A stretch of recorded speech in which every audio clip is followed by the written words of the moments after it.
వచ్చాడు. మహారాజు గారు నమస్కరించి తీసుకుని వచ్చి కూర్చున్న నియమింపగా ఆర్ఘ్యపాధ్యాది విధులు పూజించి ఆ పాదవకం శిరస్సును ప్రోక్షించుకున్నాడు.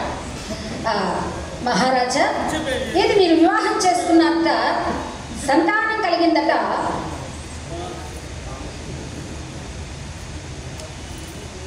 పెద్దలు పూజ్యులు సహృదయులు కామేశ్వరరెడ్డి గారు మరి వారు మా కళా బృందాన్ని ఆశీర్వదించే హరిదాస్ గారికి 100 రూపాయలు, వాయిద్య బృందముల వారికి 100 రూపాయలు కానుకలు బహుకరించారు. మరి వారిని వారి కుటుంబ సభ్యులందరినీ కూడా ఉద్యోగరీత్యా వ్యాపారరీత్యా ధన కనక వస్తువాహనలు మండించి మరి పెద్దలు పూజ్యులు సహృదయులు ఎస్ఐ సార్ వారు మరి హరిదాస్ గారికి 100 రూపాయలు, మా వైద్య బృందముల వారికి 100 రూపాయలు కానుకలు బహుకరించారు.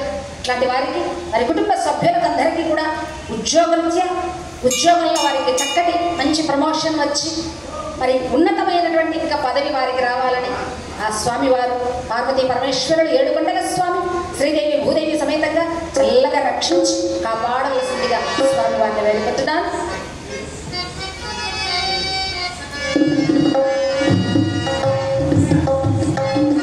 మా అన్నగారు తెలియజేశాడండి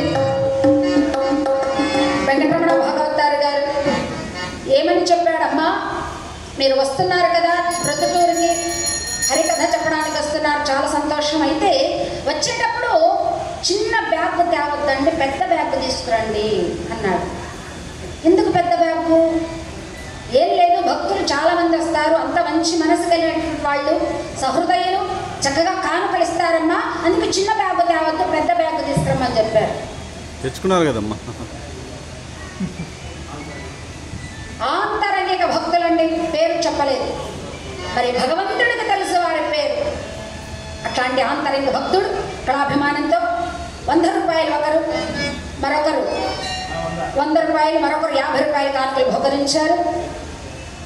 పెద్దలు పూజ్యులు మహానుభావులు సహృదయులు వెంకట సుబ్బయ్య గారు వారు 100 రూపాయల కానుకలు బహుకరించారండి. మరి వారికి వారి కుటుంబ సభ్యులకు అందరికీ కూడా ఉద్యోగరీత్యా వ్యాపారీత్యా భగవంతుడు చిరాయువును ఆయురారోగ్యాలను ధన కనక వస్తువాహనములు ఇవన్నీ చల్లగా రక్షించి కాపాడవలసిందిగా కోరుకుంటున్నాం. అలా బాధపడుతున్నాడు ఎవరు? శంకర మహారాజు గారు. ఏం జరిగిందయ్యా, ఎందుకు అలా బాధపడుతున్నావు? ఏది వివాహం చేసుకున్నావట,